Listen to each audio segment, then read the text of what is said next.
Tere hommikust ka minu poolt. Nagu Elo mainis, ma olen siis meie Maarjakultuuri Keskuses Buildest-projekti teadur. Tegelengi siis igapäevaselt meie Eesti hoone eramufondi spetsiifiliselt renoveerimispõhimõtetega, lahendustega, mõtestamisega. Ja tänane ettekanne mul, kui ettekanne pealkirja sai pandud, sai siuke mõnusalt üldine, aga eks sellega saigi nüüd natuke niimoodi, et kõiki maailma asju rääkida ei jõua. Seega ma täna valisin mõned spetsiifilised teemad, mis mulle tundub, et seni ei ole võib-olla väga arutatud. Et näiteks ma olen varasematel ettekannetel päris palju rääkinud meie uuringutest, mis puudutavad siis vanade puithoonete seisukorda ja kahjustusi. Seega ma täna aega nende teemade peale ei raiska, et need ettekanded on meil teabekogus täitsa saadaval. Et täna ma räägiksin rohkem siis võib-olla arhitekti seisukohast neid vana maja renoveerimisega seotud aspekte. Aga siis alustakski päeva sissejuhatusena üldse, et millised on need Eesti vanad puitmajad, et milline nende lugu on võib-olla olnud. Puitarhitektuur on sajandeid vana, eks ole, et kui meil oli kas või keskajal, sul oligi kaks varianti, sul oli maja kas kivist või palgist. Ja sealt said alguse ka meie põlised rehemajad, edasi siis, mis arenesid edasi meie linna alevi, aga ka taluhäärberi arhitektuuri suunas. Liikus edasi siis, arenes edasi ka vabariigi ajal, ei katkenud ka nõukogude perioodil, kus püstitati ka väga-väga arvestataval hulgal siis puitmaju. Puitmajade alla lähevad ka tegelikult väga paljud kivimajadeks maskeeritud hooned, et tegelikult tuleb tõdeda, et see, et majal on ümber kivivooder, ei tähenda üldse, et see on tegelikult kivimaja, kui me räägime nõukogude perioodist. Ja võib-olla kõige uuenduslikum rakendus siis puitarhitektuurile, enne kui me jõuame taasiseseisvumise perioodi, on meie masstoodetud puitelamud. Siis näiteks EKE projekti minipriidud on näiteks praegu siin ekraanil. Et puitarhitektuur ei tähenda mittegi ainult seda traditsioonilist arhitektuuri, mida Vabamuuseum eksponeerib, aga tema lugu täitsa jõuliselt jätkus ka nõukogude perioodil. Ja selliseid puitmaju on meil Eesti peal väga-väga palju. Nõukogudeaegne eramufond on oma osakaalult meil kõige suurem, millest puiteramud on julgen öelda, et vähemalt 2/3. Et kui me räägime meie hoonefondi renoveerimisest, me peame väga rääkima puitarhitektuurist ja puitkonstruktsioonide õigesti renoveerimisest. Nüüd alustaks ka sellest, et millised on need täpselt puitseinatüübid. Et kui lugeda erinevaid viimase sajandi käsitlusi, siis tekib kaks jaotust, et me võime jaotada neid selle seina tiheduse järgi, et on kas massiivpuit või on täidetud tänapäeva mõttes siis soovistatud sõrestiksein. Aga on ka alternatiivne viis seda teemat vaadelda, et me saame vaadata ka kandekonstruktsiooni järgi, et meil on kas rõhtpalk või puitsõrestikseinad, millel on siis mingi täide, see täide saab olla siis ka massiivne või see täide võib olla urbne. Et need definitsioonid ka mõnevõrra kattuvad, et näiteks püstpalksein istubki kahe definitsiooni keskel, et ühelt poolt ta massiivpuitsein, teiselt poolt on ta puitsõrestiksein. Ja mina defineerikski neid neljaks eristatavaks puitseinatüübiks, millel kõigil on oma nüansid, kui me neid renoveerida tahame. Ehk siis, ja ma defineeriks puitseina kui siis konstruktsiooni, kus lageside katust kannab puitkonstruktsioon. Et meil on ka väga palju, kahjuks väga palju statistiliselt, aga meil on ka tellise ja puidu selliseid ühiseid seinaliike, näiteks harjusein, roloksein, et see on siis seinatüüp, kus on kokku pandud tegelikult üsna võrdses osakaalus tellise ja puitkonstruktsioonid, aga erisus ongi see, et kas see puitosa on kandev või ta on lihtsalt tugikarkass, mis aitab hoida soojustust. Näiteks harjuseinas, kus on nii puitu kui ka tellist, seal kannab sein. Aga need neli tüüpi, mis on siin on ikkagi kandekonstruktsiooniks puit. Ehk meil on rõhtpalksein, meil on Mina lõin sellise ühise nimetaja, milleks on massiivtäitega puitsõrestiksein ehk Püstpalksein ja topeltplanksein on oma kandes põhimõttelt suhteliselt sarnased, ainus erisus ongi see, et millise põhimõttega on see täide seal sees, et kas on kasutatud planku või on kasutatud palki. Siis meil on nii-öelda ühekihilise välisvoodriga puitserestiksein. See on nüüd kõige sellise lihtsama konstruktsiooniga puitserestiksein selles mõttes, et sul on post ja posti siis sees on laudis näiteks ja väljas on siis ka kas laudi, stelli, stepplaat ehk põhiliselt sul sise- ja välisvoodri vahel on kohe täidis. Sul ei ole mingeid vahekihte seal sees. Ja näide sellest on ka näiteks Nõmmesein. Kuigi Nõmmesein on ajalooliselt natuke selline huvitav kombinatsioon eri põhimõtetest. Ja ma jõuan sinna veel ka. Ja siis lõpuks on meil nii-öelda kahekihilise välisvoodriga puitkarkassein. Et seda on nimetatud ka Ameerika seinaks. Seda terminit ei ole väga minu meelest kasutatud, kui me räägime nii-öelda ajaloolistest ehitusvõtetest. Ehk selle nüanss ongi selles, et välisvoodri taga on veel ka nii-öelda diagonaalvooder, mis pidi siis andma seinale jäikuse. Aga ma veel mõnevõrra täpsustan neid ka. Massiivpuitseinad, taaskord ma arvan, rõhtpalkseinast pole vajalik väga pikalt rääkida, et ma arvan, see on just otsekohene. Paremal on siis näide püstpalkkonstruktsioonist.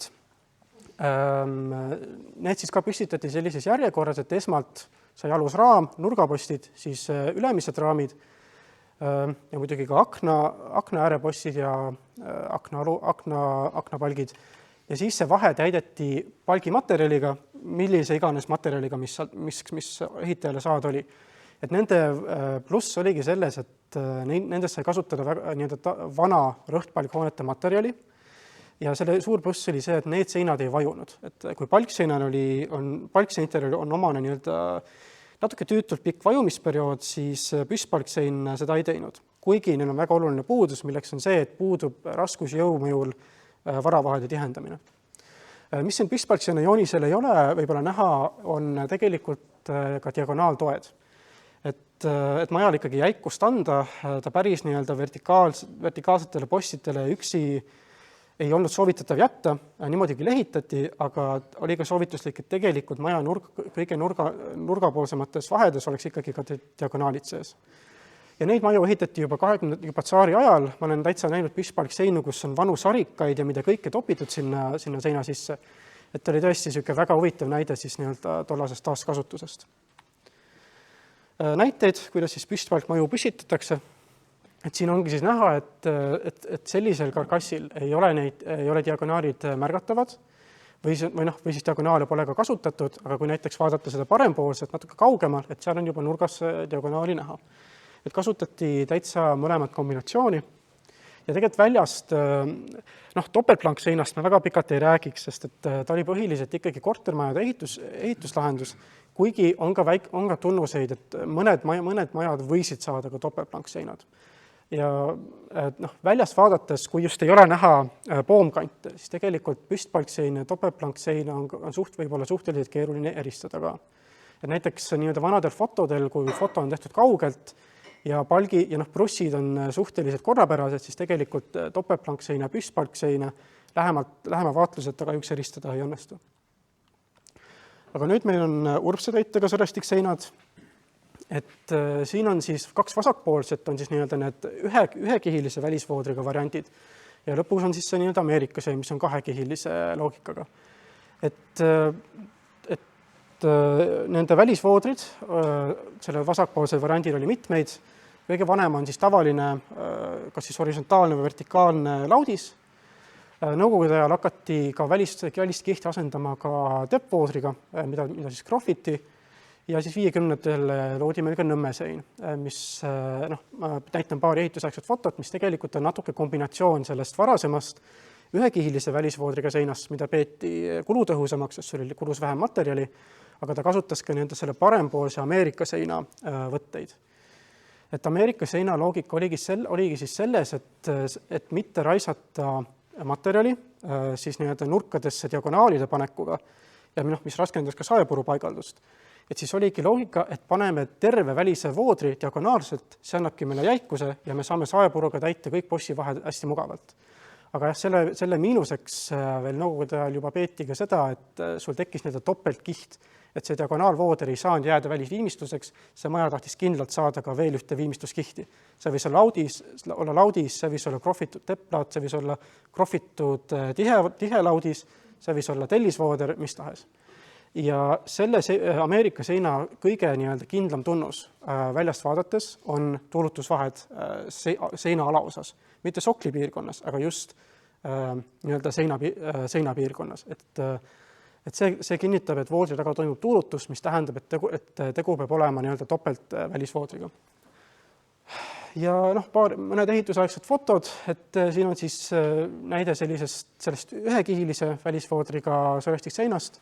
Vabariigi ajal kasutati karkassi possideks prusse, nõukaajal juba mindi üle rohkem plangule, erandiks olid siis nurgapossid, mis jäid robustsemad.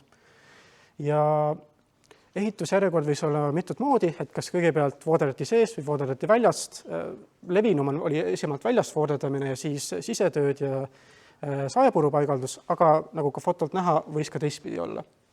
Siin on siis näide, kõigepealt pannakse välisvooder, ja selle maja puhul tõenäoliselt see välisvooder jäigi ka välisviimistluseks, sest et vaadates selle maja räästaid, siin ei ole üldse ruumi enam mingisugust välisviimistlust lisada.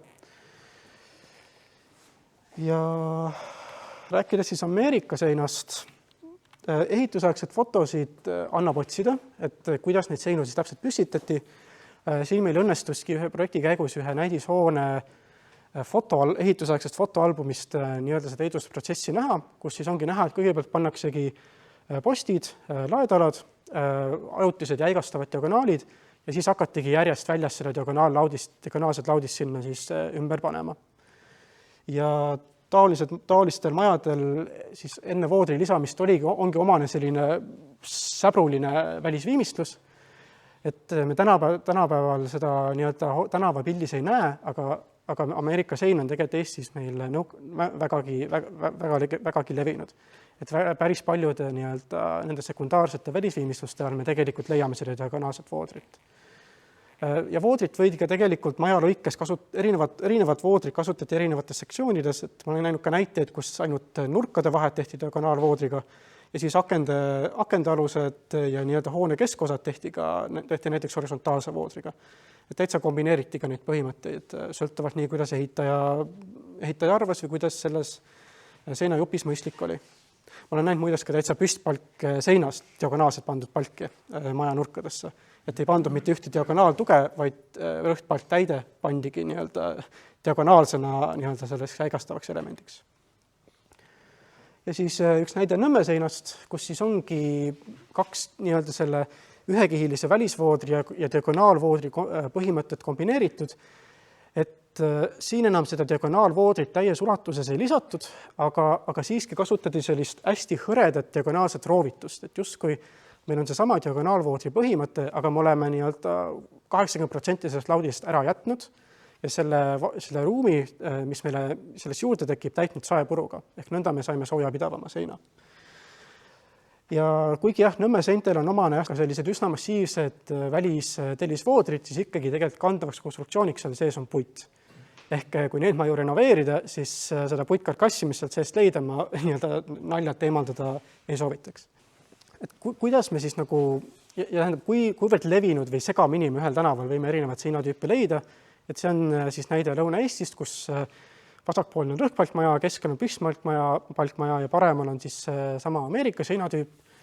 Ja kui me väljast neid täna võrdleme, üks on saanud tervikreki, aga on laudisvoodriga, keskmine on krohvitud viimistlusega ja parempoolne on siis ka laudisvoodriga. Et üldiselt nad tegelikult väljast, need seinatüübid ei ole eriti eristatavad. Et põhiline viis natuke ennegi saada mingit vihjet on siis sama tuulutusavade olemasolu seina alaosas. Et niimoodi saab kinnitada, et selle välisvoodri taga peab olema veel üks kiht vooderdust. Aga üldiselt dokumentatsiooni vaatamata või avanguid tegemata või pööningul neid räästepärlinit või muid ehitusdetaile vaatamata neid seinatüüpe kahjuks lihtsalt eristada ei saa. Ja mõnikord nõukaaja elanikud on mänginud ka vingerbusse et kahjuks väga pildilt väga hästi praegu näha ei ole, aga ekraanil ma näen ka paremini, aga et sisuliselt müürikiri on üks väga, väga hea vihje, et millise nõukaaegse seinatüübiga meil tegu on, aga see müürikiri on nopsa ladumismustriga, millest võiks järeldada, et tegu on nopsa seinaga. Aga kui me hakkame vaatama vaikselt selle seina detaile, kui me hakkame süvenema, siis me näeme, et huvitav, et viilusein ei ole tehtud sama laoga ja ta astub ka tagasi. Me näeme, et tegelikult uksepaledes on need tellised jäänud sidumata, mis on nopsaseina laole ebatavaline. Puudub põikekividest alusvöö ja kõige veidram tuulutusavad on seina alumises osas. Ja need ei ole mitte põranda tuulutusavad, sest nad on liiga kõrged selleks, nad peavad olema seina omad. Ehk ma tahangi järeldada, mina järeldakski sellest, et tegelikult nõukaajal ei laotud mitte ainult lihtseoti tavalisi tellisvoodreid, aga täitsa ka imiteeriti nii-öelda uhkemaid tellisladusid, et mängida justkui, et mul on nopsasein. Mis see loogika seal taga oli? Kas lihtsalt toda seinatüüpi peeti prestiižsemaks, kuna tegu on ka vabariigiaegs seinatüübiga, kas oli mingeid seoseid okupatsioonieelse ajaga, me ei tea, aga et see pilt, aga jah, ma tahan lihtsalt jõuda sinna, et voodri taga, et neid tellisvoodreid tasub vaadata tähelepanelikult, et isegi kui on väga tugev signaal, et tegu on tellis kergseinaga, ka siis võib tegelikult olla ikkagi tegu puitmajaga. Renoveerimisest natuke laiemalt, et miks me renoveerimisest räägime, et seda slaidi ma näitan pea igal ettekandel, et meil on jätkuvalt suur renoveerimise eesmärk, et aastast 2050 peab olema renoveeritud 105 000 teramut, 14 miljonit ruutmeetrit, mis tähendab väga suurt renoveerimismahtude kasvatamist. Aga mida see tähendab, et kui me tahame sihtida miinimumnõudeid, milleks on C-klass, me peame tegelema välispiirete soojustamisega.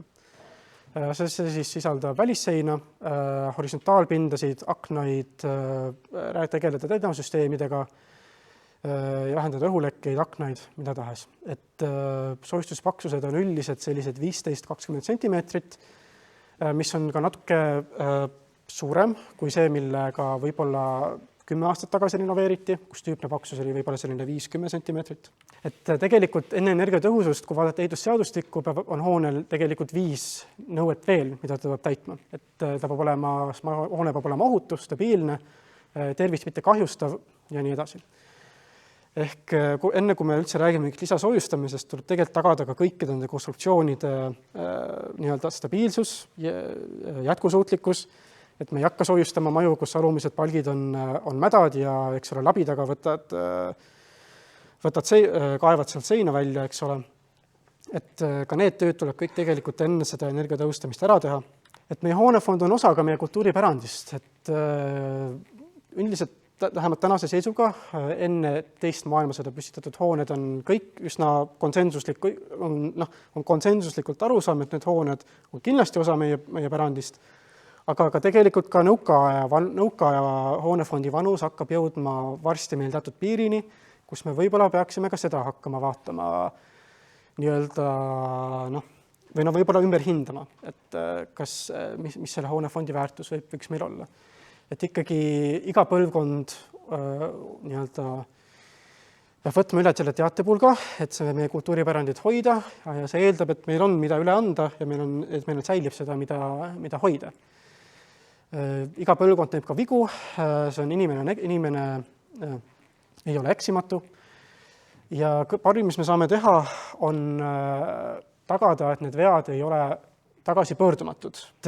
Et renoveerimismeetmed või ümberehitused, mis me teeme, et me ikkagi arvestame ka sellega, et neid töid oleks võimalik ka mingil määral tagasi keerata, kui kellelgi see soov oleks. Mis tähendab, et kui me tervikrekonstrueerimisel peame silmas maja lammutamist ja aeroklakist uue maja ehitamist, siis kas see nüüd on see nii-öelda tagasi pööratav protsess või ei ole? Mina arvan, et ei ole. Ja pärand ei ole vaid selle hoone vorm ja viimistlus, vaid siiski ka tema materjal, tema detailid ja teostus, mis ikkagi kannab selle tema ehitaja nii-öelda tööriistade ja oskuste nii-öelda pitserit. et pärand on natuke keerulisem kontsept kui lihtsalt see, et see maja näeb peale renoveerimist välja selline, nagu ta enne oli, et see materjal on ka ikkagi väga arvestatav osa sellest, aga siin tulebki juba lihtsalt mängu see, et kuidas me seda maja tervikrenoveerimisse suhtume, et kas me lepimegi, et tegu ongi maja taas sünniga, ta saabki uueks, see ongi uus eluetapp sellel majal, või me tahame hoida seda maja natukene nii-öelda vanemas oma või nii-öelda võib-olla esialgsel kujul ja siis me nii-öelda lepimegi, et me siis teatud nii-öelda uuendusest peame loobuma. Aga lõppude lõpuks seda kõik otsustab selle maja elanik, kõigil on omad ressursid, teadmised, harjumused, väärtused, unistused ja see kõik määrab, kuidas sellest igasse majja suhtutakse, kuidas seda kasutatakse ja kuidas seda renoveeritakse. Et kui 100 aastat tagasi üks õige talu eluhoone pidi olema otstarbekohane, odav, vastupidav ja nägus, siis mina ütleks, et keskmine Eesti inimene renoveerib tänaseni nende arusaamade järgi, lihtsalt kõigil natuke erinev arusaam, mis on otstarbekas, mis on vastupidav või mis on nägus. Aga ma arvan, et odavuses suudetakse siiski kokku leppida.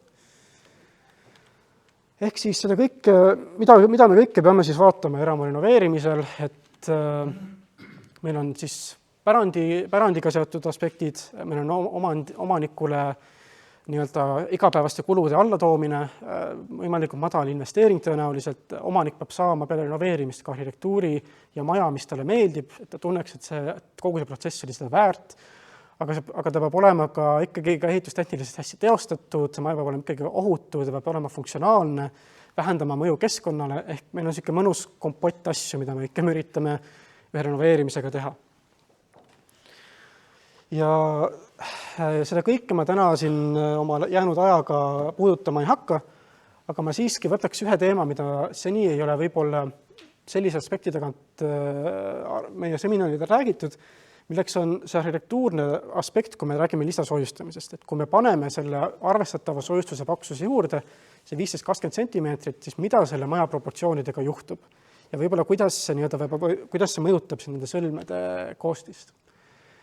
Et kui me hakkame lisasoojustama, nõudel on üsna otsekohes, et soojustuse kontuur peaks olema katkematu ja ühtlane, eriti seda liitekohtades või vähemalt siis peale siis terviklikku renoveerimist. Külmasildi tuleb minimeerida, kasutatud materjalid ja tarinid peavad olema niiskustehniliselt toimivad, tuleb parandada õhupidavust ja tuleb arvestada ka kulu optimaalsusega. Nii selles seisukohast, et liiga vähene soojustus tähendab küttekulude sääst, mis tuleb soojustuse paigaldamisest, ei tasu ära, kui see soojustuskiht jääb liiga õhukeseks. Ehk kõik tööd, ehk fassaadi lahtivõtmine, materjali ost, paigaldus, need investeeringud tuleb niikuinii teha, aga nüüd, kui see küttekulude sääst jääb liiga väikeseks, siis ongi risk, et see investeering kokkuvõttes ei tasu ära.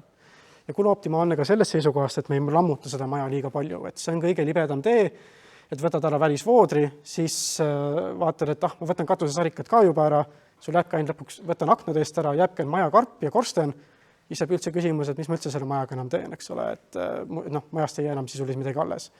Et seda tunnet vältida on tasuks jätta võimalikult palju nii-öelda maja detaile paika seal, kus nad on ja üritada nii-öelda pigem lisada elemente, kui et täielikult tasandada, kui just ei ole nii-öelda kandevõime seisukohasse põhjendatud.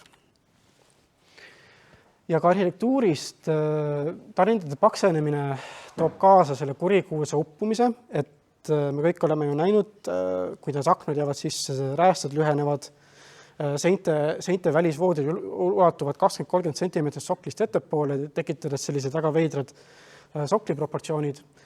Et selle kõige, et ühelt poolt võiks öelda, et selle kurja juur on võib-olla etapiti tegemine, aga mina ütleks, et mitte otseselt, et tegelikult probleem on selles, et puudub terviklik projekt. Et kui me projekteeri selle maja kõiki neid sõlmi läbi, võib-olla isegi mitte tööprojekti tasemel, et kui omanik kui me räägime ehitustöödest, mida võib-olla ei tehta ehitusteatise või loaga, siis isegi kui seda projekti tema ametlikus mõistes ei koostata, siis ikkagi ju kas või paberipliiatsiga need sõlmed tasub läbi vaadata, sest et probleem ei ole mitte selles, et tehakse etapiti, vaid selles, et ei ole selget plaani, kuidas kõik need etapiti teostatud tööd hakkavad lõpuks koos mängima.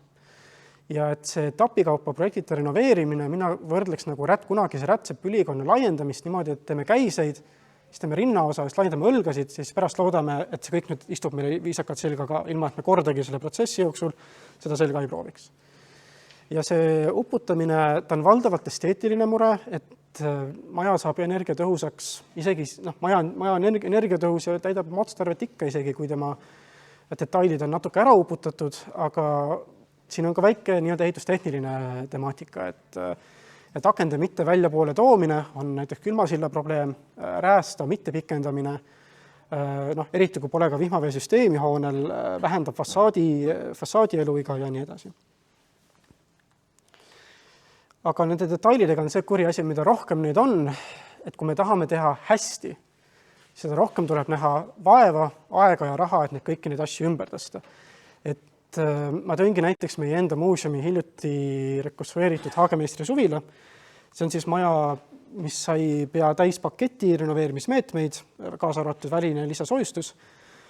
Ja et seda maja proportsiooni hoida, ta tuli sisuliselt täiesti tükkideks võtta ja kõiki detaile tuli jupikaupa nii-öelda venitada.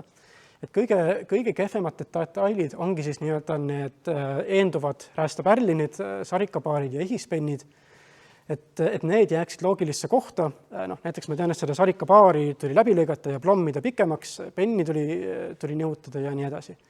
Et täitsa tervikrenoveerides saab ilusaid maju, aga lihtsalt mida rohkem detaile see on, mida nii-öelda võib-olla pärandi seisugas, mida väärtuslikum see maja on, seda kulukam on, et seda kõike hästi teha. Ja kehtib ka selline üldreegel, mida väiksem on maja, seda tundlikumad on tema proportsioonid, et see 15 plus 15 7-meetrise fassaadi peal on tundlikum kui 15 sentimeetrit ja 15 sentimeetrit, ütleme 15-meetrise fassaadi peal. Et see proportsioon, kui palju me juurde paneme, hakkab, et selle mõju on väga, väga tugevasti seotud selle maja enda suurusega. Ja ma siis tutvustakski oma jäänud ajaga natuke ka nii-öelda need renoveerimispõhimõtteid. Ja nii-öelda kui me võtame lähteülesandeks, et me tahame energiatõhusust, me tahame, et arendid on ehitustehniliselt toimivad, me tahame arhitektuurset proportsiooni säilitada nii palju, kui me saame ja me ei taha väga palju lammutada. Et need on nüüd seisukohad, mida ma nende lahenduste nii-öelda esitlemisel hoian. Ja siit tulebki teemaks see, et kui me räägime pärandhoonetest, et kas üldse renoveerida, et kas soojustust saab liiga palju või et kõik need küsimused, see puudutavad üldse sellist juba laiemat temaatikat, et kas pärandhooneid tuleks üldse nii-öelda niivõrd suure energiatõhususe ambitsiooniga renoveerida või mitte. Et seda küsimust, et kas nüüd õigele palkmajale nii palju soojustust on õige või vale, seda ma praegu nii palju ei puuduta. Et need lahendused ongi sellest seisukohast, et kui see on lähteülesanne, omanik soovib, ressurssi on, kuidas me seda hästi saaksime teha. Olengi arutlengi siis neid lahendusi nii-öelda eskiisi tasemel, et ma praegu võtsin seinad, katuse ja põranda. Akendest ma põgusa ettekandega väga rääkida ei jõua. Aga et kui me räägimegi siis seintest, et kui me nüüd võtamegi läbi need ajaloolised seinatüübid, mis on läbi käinud, et kuidas on kõige nii-öelda ehitustehniliselt ohutum ja energiatõhusu seisukohast optimaalsem neid renoveerida. Kui me võtame massiivpuid seinad, kindlasti eelistada välist lisasoojustust, eelistada villapõhiseid materjale, sinna hulka kuulub ka märgpuiste vill, aga selle juures on väga suur nii-öelda märkus, et seda tuleb teostada nii-öelda võimalikult suve alguses, et see nii-öelda niiske vill jõuaks välja kuivada. Et märgpuiste villa väga palju meil tänapäeval kasutatakse ja kui ta on selline 5-10 sentimeetri juures, siis väga mure kohta ei ole, aga kui me räägime paksemast kihist, siis selle väljakuivamine muutub vägagi kriitiliseks. Ja ma kasutasingi nii-öelda ka selliseid eskiisi tasemel sõlmi igast arindist rääkimisel, et üks asi on lihtsalt näidata seda lõiget, aga tegelikult ma tahangi anda märku, et iga tarindi lõige, mida me ära otsustame, kohe toob tegelikult tagajärjed teistesse tarinditesse. Niipea, kui me otsustame, et me sellega tegeleme. Et me kohe näeme, et kui me tahame selle sokli proportsiooni hoida, me näeme, et peab ka soklit soojustama vähemalt sama palju ja katuseräästastega, kui me katust ei vaheta, ma näitan ka katuselahendusi hiljem, et me peame kohe arvestama, et see räästas jääb uppunuks, seni kuni katusega töid ei tehta.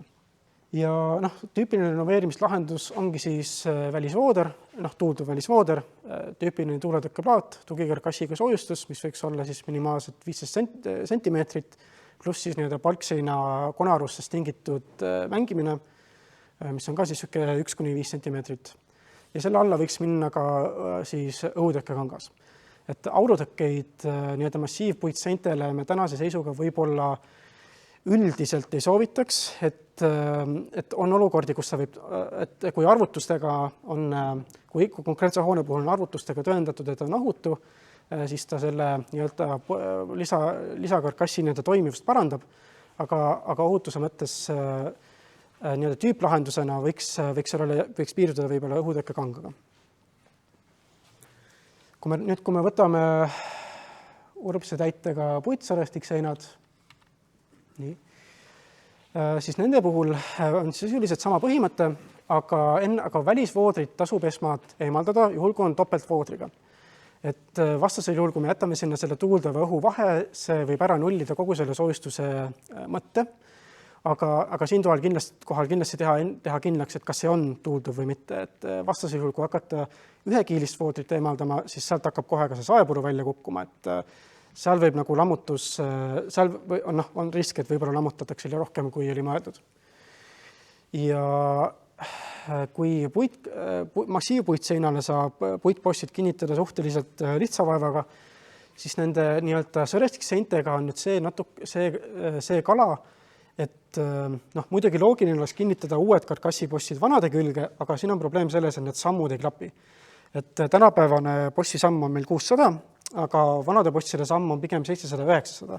Mis tähendab, et me ei saa seda vana sammuga seda head posti laiust.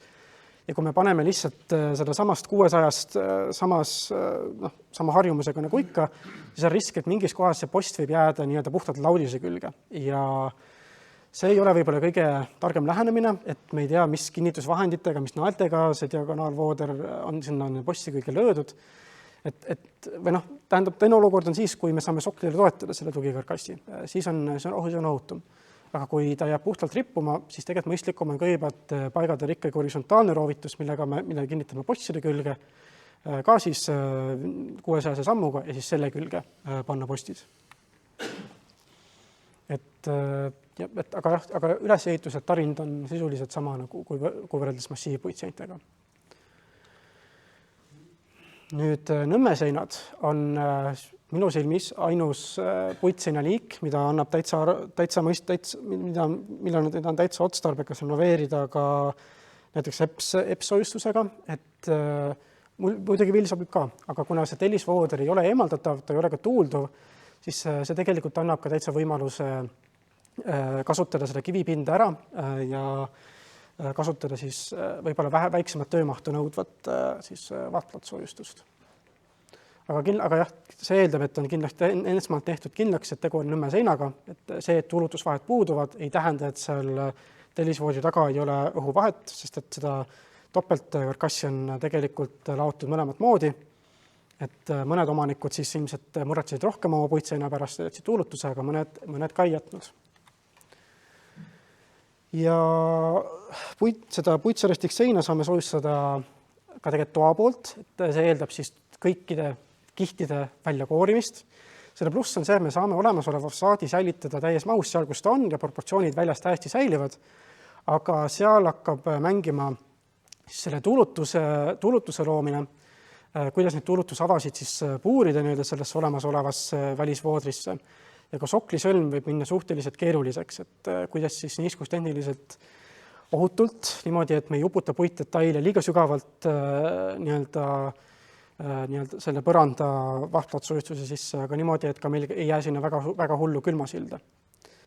Ja see on ka tarindi liik, kus tasub kindlasti paigaldada ka õhujaurutõke. Sellega üldiselt probleemi tekkida ei tohi, kuna me ju koorime kõik sisepinnad puhtaks. Aga siin tuleb arvestada, et kui me lisame ka installatsioonikihi ja uue siseviimistluse, siis olemasolevate siseseintega need pinnad ei pruugi enam klappida. Kui maja geomeetria on võib-olla natuke selline sopilisem ja nurgelisem kui võrreldes sellise tavalise ristkülikuga, et see hakkab vägagi mängima. ja asendada saab ka õue poolt, et jätame sisemise voodri alles ja koorime voodri väljapoolt välja. Siis sellisel juhul saab siseviimistlus säilitada, kuigi õhu- ja aurutõkke paigaldus muutub keerulisemaks. Hea oleks, kui me siiski ka siseviimistluskihid eemaldaks ja paneksime selle aurutõkke siis selle sisemise voodri peale toa poolt, aga on ka teoorias võimalik ta panna siis ka õue poolt nii-öelda bosside vahele, tihendada ära, aga siin tuleb tunnistada, et tegu on tunduvalt töömahukama tööga. Ja sellise lahenduse puhul on keeruline ka sokli lahendus, et kuna me saavutame juba üsna paksu soojustuskihi, siis sokli soojustusele meil ei jää väga eriti ruumi, kui me tahame seda maja proportsiooni hoida. Et ka siin on näha, et umbes 5 cm ehk sinna õnnestub panna, ega siis tegelikult see soojustus üleminek ei ole eriti ühtlane ja külmasild jääb. Et ka see on olukord, mida tuleb arvestada sellist lahendust kasutades. Põgusalt ka esimese korruse põrandatest, et meil on 4 liiki põrandaid vanades majades. Meil on kas tuulduv soojustamata põrand, põrandalauad toetuvad laagidele, mis on omakorda toetatud siis soklile või siis ka vahekividele, mis on siis laagide all. Ja soklis on kindlasti siis ka tuulutusavad. Meil on ka mittetuulduvad soojustatud põrandad, kus siis põrandalaud on laagidel, aga laag omakorda on kuiva liiva sees. Ja seda kasutati majades, kus ei olnud piisavalt kõrgust, et rajada tuulduvat soklit. Ehk nii-öelda, kui majal tuulutusavasid näha ei ole ja sokk on suhteliselt madal ja ei ole põhjust arvata, et pinnas on arvestatavalt tõusnud, siis see on kõige tõenäolisem põrandaliik, mida vanast majast leiab.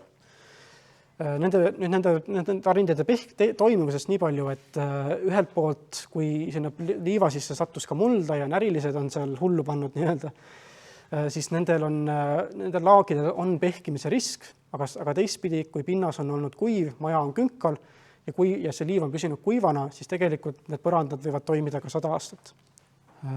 Siis meil on tuulduvad soojustatud põrandad, kus siis sama saepuru või liiv on paigaldatud talade vahele. See eeldab, et meil on piisava kõrgusega talad, et meil seda soojustust paigaldada. See tähendab, et tala kõrgus tüüpiliselt ongi 200 mm.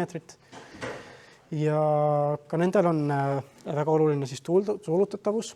Ja lõpuks meil on ka keldripõrandad. Et tüüpiliselt, kui me räägime 20. sajandi majast, meil on siis valatud monoliitsed betoonplaadid, mille peal on siis kasutatud seda sama laagidel ja mõnikord ka liivaga täidetud põranda põhimõtet. Nüüd, et kuidas me neid põrandaid siis võiksime renoveerida, et pinnasel põrandad, kus ei ole erilist tuulutusruumi või kus tuulutusruum on alla 30 cm, nendel majadel on mõistlik minna üle nii-öelda pinnasel soojustatud põrandale. Nende puhul soojustuse paksus võiks siis olla 30 cm ja neid võib valada ka betoonplaadiga, aga siin tuleb kindlasti miks seda betoonplaati eelistatakse tänapäeval on see, et sinna sisse saab panna põrandakütte, aga siin hakkavad mängima erinevad aspektid, et kui me tahame põrandakütet betoonplaadi sisse, siis me ei saa nii-öelda vana põrandalauda eriti taas kasutada, sest et kui me tahame kasutada vana põrandat, me peame talle jätma väikese tuulutusruumi laudade alla, aga siis jällegi enam see soojusülekanne selle põrandakütte ja laudade vahel ei ole enam efektiivne. Et põrandakate peab olema otse kontaktis selle betoonplaadiga, et see soojusülekanne oleks efektiivne. Ja siin hakkab mängima ka selline põhimõtete küsimus, et kas me oleme nõus tulema betooni ja nii-öelda vahplat soojustusega kõrgemale, kui on sokli tasapind või mitte. Et siin on hoitud põhimõtet, et betoonplaadi ülemine tasapind ei ulatu kõrgemale kui vundamendi tasapind. Mis tähendab, et nii-öelda puitkonstruktsioonidel jääb võimalike lekete, mis tahes niiskusprobleemide korral kuivada mõlemas suunas välja. Et me ei tekita selle sokli ja betoonplaadi nurka sellist kahtlast piirkonda. Ja et muidugi, et kui me tahamegi põrandakütet, eks ole, sellises lahenduses, mis tulebki tõdeda, et põrand tuleb madalamale, mis tähendab, et siis uste lävepakud, eks ole, jäävad mõnevale kõrgemale. Et see põranda valik ongi siis väga palju seotud sellega, et kuivõrd tundlikud me oleme siis selle puitseina vastu nii-öelda umbsete materjalide paigaldamisega, kui kõrged on meie põrandad. Et siis variant on kasutada rajada ka taas tuulduv põrand, kui meil on vähemalt 30 cm tuulutusruumi, ta on täitsa variant. Aga siin on selline kõige suurem küsimus see, et mida me siis teeme sokliga. Et ühelt poolt loogika ju ütleb, et meil on põrandal välisõhk, miks me seda soklit soojustame, siis tegelikult isegi kui me õue poolt selle külmasilja likvideerime, põrandalt endiselt see külmasild säilib. Aga siin mina siiski võib-olla soojustaksin seda välissokli osa, vähemalt õues, vähemalt võib-olla selle tuulutusruumi piirkonnas, et võib-olla otseselt mitte taldmikuni, et ta siiski natukene parandab seda külmasilda, parem kui mitte midagi tähendab, ja meil on jätkuvalt see arhitektuurne argument, et kui me tahame sokli proportsiooni hoida, me kuidagi peame niikuinii sokli väljapoole tooma, eks ole. Ja siis, kui me vaatame keldrivagesid, et siin ilmselt kõige rohkem sõltub sellest, et mis on keldri, millisesse temperatuuri kelder jääb. Kui kelder tuleb täiesti köetav, siis vahela soojustamine ei ole eriti prioriteet, et siis lihtsalt jätkuda soojustadagi ära keldri seinad ja põrandad ja siis leppidagi ja siis ongi keldri mõnevõrra kõrgem temperatuur. Kui tahta hoida sellist mõnevõrra jahedana, siis tasub vahelagi ära soojustada. Oluline soojustuse paksus peaks minema lae alumisele küljele, ja mõnevõrra võib minna ka toa poole. Aga siin hakkab väga kiiresti mängima see, et kui kõrge on keldri kõrgus, et kui on ainult 17 cm kelder, et siis seda 10 cm veel madalamaks tuua väga mugav ei ole. Et siis tasubki kaaluda, et võib-olla ka siis tervet keldrit soojustada või siis lihtsalt leppidagi selle mõningase nende soojakadudega, mis siis selle keldri laest saavad jääma. Ja siis natuke ka katusest, et katuseliike on meil sisuliselt 2. Et kui me võtame siis kõrgekaldelise vana katuse endale näiteks, ehk katuse korrusel kas on juba köetavad ruumid või ei ole. Et üldised vahelaed vanemates majades jäid siis köetavate ruumide piirde tarindiks, pööningud vanemates majades on mitte köetavad, külmad ruumid, isegi kui see mõned tarindid võivad olla või mõned ruumid, siis vanemas hoones nad pigem olid suvetoad, ehk nad ei olegi mõeldud aastaringseks elamiseks. Aga kui me tahaksime, kui me nüüd sooviksime seda katust renoveerida, siis variant 1 on jättagi ta külmaks ja kasutada siis lisasoojustuse lahenduseks näiteks Huiste-Villa 400–600 mm, millega kaasneb siis tuule tõkestamine rääste piirkonnas. Selle käigus ei ole katusekatte vahetus vajalik, ehk kui me ei raja katuselised ruume, siis see katuse konstruktsioon võib tegelikult säilida täiesti nii, nagu ta on. Aga ainsaks nõrkuseks võib-olla jääb siis see väike külmasild, mis jääb siis rääste Pärlini piirkonda, et see üleminek selle seinasoojustuse ja laesoojustuse vahel jääb üsna õhuke. Ja tuleb ka tõdeda, et sellisel juhul meil leevendada seda rääste lühenemist. Et see on selline väike kompromiss, mis tuleb teha, et eriti kui vanal majal on eksponeeritud sarika otsad ja mis on ka vääriksid mõnevõrra eksponeerimist, et kui me katust välja ei ehita, siis see ongi lihtsalt üks kompromiss tõenäoliselt, mis selle majast tuleb jätta. Et sellisel juhul ei ole eriti otstarbekas hakata need sarikaotsi maha lõikama ja edasi tõstma selle proportsiooni hoidmiseks, et sellisel juhul tasub need lihtsalt jätta nii, nagu ta on. Võib-olla panna isegi tuulekassi sisse järgmist eluetappi ootama. Nüüd, kui me siiski soovime katusekorruse välja ehitada, siis selle kontuur võiks joosta alates Pärlinist, et vanasti jäeti ka need räästapiirkonnad külmaks pööninguks, aga tänapäeval need on mõistlik jätta köetavaks, võib-olla mitte otseselt viimistletuks, aga ikkagi kasutada kas hoiuruumina, tehnoruumina, millene tahes, et igatahes need räästad tasub tuua köetava kontuuri sisse. Küll aga hari oleks mõistlikum jätta tuulduvaks.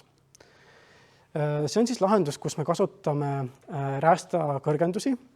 Siin on ka arvestatud sellega, et võib olla tegu suhteliselt sellise ebamugava katuse konstruktsiooniga, et samm on võib-olla natuke mõnevõrra lai, sarikad ei ole võib-olla kõige, võrreldes ühe hilisema lahendusega, et meil võib-olla esmalt vajalik luua sile tasapind nende sarikate peale ja rihtida need ära, enne kui me üldse saaksime sarika kõrgendusi paigaldada.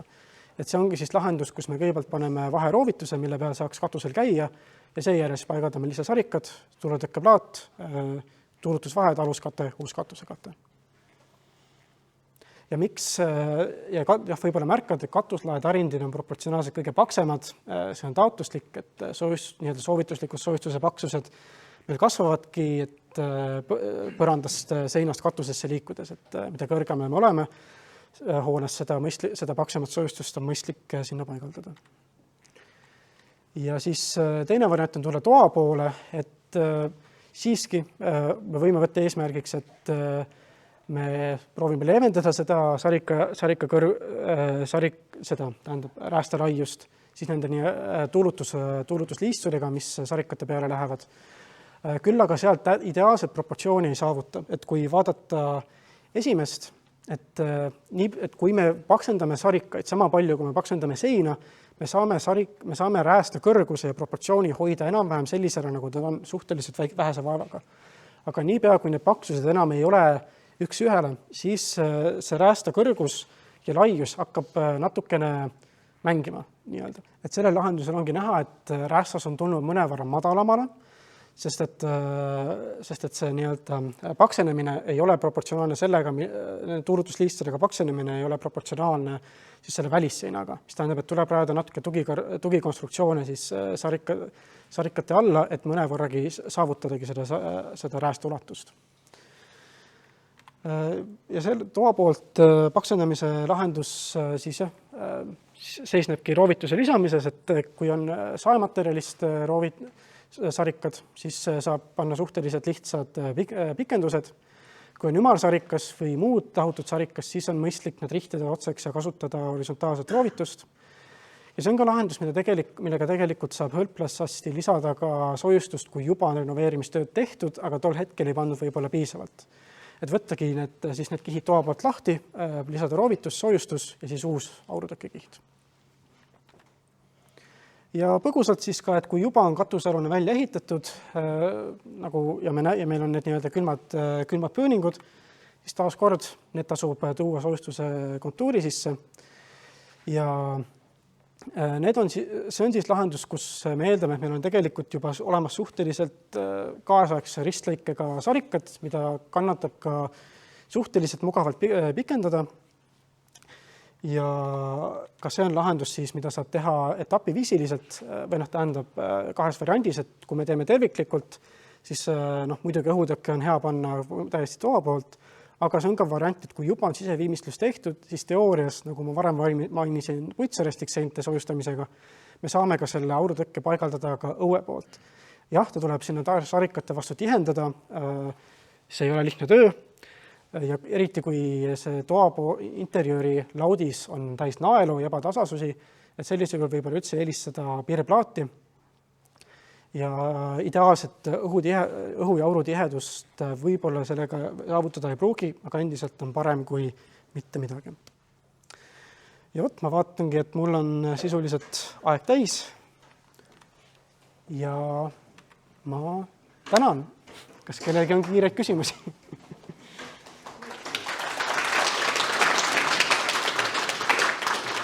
Ma ütlengi, et kuna ettekanne oli üsna kiires tempos, siis ärge muretseda sellepärast, et ei jäänud meelde, mis jooniste peal oli. Tegelikult me lisame pärast oma kodulehele koos videosalvestustega ka ettekande slaidid, nii et saate sealt oma mälu värskendada ja vaadata üle. Aga 2 kiiret küsimust. Milline on suhtumine purvahtu? On erinevaid koolkondi. Ühelt poolt on koolkonnad, kes ütlevad, et purr on saatanast. On koolkondi, kes ütlevad, et purrvahud on erinevad ja mõned purrid puiduga sobivad, mõned ei sobi. On ka siin võib-olla ka probleem natuke selles, et ehitussektor on selline, nagu ta on ja et on ka võimalik, et kuna lihtsalt selle purrvahuga käib kaasas väga palju hoiatuslugusid või halbu kogemuslugusid, siis et milles see konk siin täpselt on natukene õhus, et mõnikord on võimalik, et kasutategi seda kinnise pooriga purri ja siis see on mädandanud puitkonstruktsioonid ära, et just kui kasutad lahtise pooriga purri, ta ei tohiks seda lagundada. Aga siiski purriga kaasneb ka see, et tegelikult me räägime ehitusmaterjalist, mis toodetakse valmis platsi peal. Kui me räägime villast või vahtplaadist, sa saad ikkagi valmis toote, mis on tööstustingimustes valminud ja läbinud ka mingisuguse kvaliteedikontrolli. Et purri kvaliteet sõltub ka sellest, et mis on temperatuur, mis on õhuniiskus, kuidas on need komponendid kokku segatud, kuidas ta on paigaldatud. Et ka puhtalt sellest, isegi kui me ei räägi õigest purriliigist, purri ehituskvaliteet saab olema väga oluliseks, et kuidas üldse seal seinas hakkab püsima. Seega minu kokkuvõttes ütleks võib-olla niimoodi, et üldlahendusena võib-olla esimese lahendusena ei soovitaks, et tasub ka võib-olla eelistada kui omanik või ei ole niivõrd kursis selle kõiki nende nüanssidega, tasub esimesel eelistusena kasutada materjale, mis on ennast tõestanud, millega me teame, et ei toimu mingit kahtlast värki, eks ole. Aga iga inimese kodu on tema enda oma, kui inimene soovib seda purri kasutada ja tõesti justkui kõik on õige, siis inimene muidugi võib seda teha, aga tuleb arvestada, et sellega kaasneb riske, mis on ka natuke nüansikamaid kui lihtsalt see, et pärandhoonetele ja puidule lihtsalt ei sobi purr, eks ole, mis on ka täitsa mõned koolkonnad, kes välistavad täiesti purri, kui me räägime puitkonstruktsioonidest. Ma täiendan ainult, et mitte ainult omanikust ei sõltu, vaid ka ehitaja oskustest. Just. Ja kui purr tellitakse, eks ole, sul tulebki see skafandris mees, eks ole, laseb keemiat nagu selle seina täis, et minu isiklik seisukoht on, et minul on lihtsalt nagu väike vastuseis selle keemia vastas, aga see on mu isiklik. Aga ka veel see, et kui me räägime pärandist, et peab olema tagasi pööratav, peab olema võimalus tagasi pöörata, siis tegelikult mina isiklikult ei näe seda, kuidas seda purriga täislastud seina oleks nii väga võimalik tagasi pöörata. Just, see on ka väga küsitav, et kui purri tuleb uuesti renoveerida, kuidas me seda teeme. Võidakse reklaamida, et eks ole, kestab 100 aastat ja on igavene, aga olgem ausad, ükski materjal siin maailmas ei ole igavene. Ja minul on küsimus. Siin oli räägitud tellisseina katmisest vahtplaatidega. Ma tean, et seda konstruktorid ei tahab, see tellis laguneb ikka, kui seal vahel ära ei hinga. No ütleme, tellismoodriga majad, kuidas sa soojustad?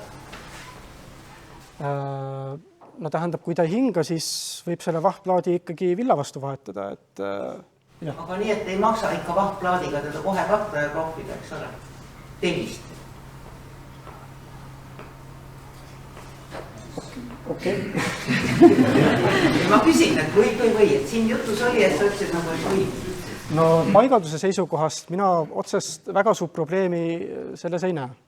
Et olukord paraneb niikuinii, et jah, see niiskus, mis seal tellise välispinnas võib, tähendab, kui on kahjustusi, siis ega see soojustuse väljaspoolne lisamine seda otseselt hullemaks ei tee. Me toome selle tellise tegelikult soojamasse keskkonda. See pinnatemperatuur tellises ikkagi tegelikult tõuseb selles mõttes. Et kui me räägime sellest lagunemisest, et mina nagu näen, et külmumistsüklid võiksid just nagu väheneda, kui me seda tellist väljas soojustame.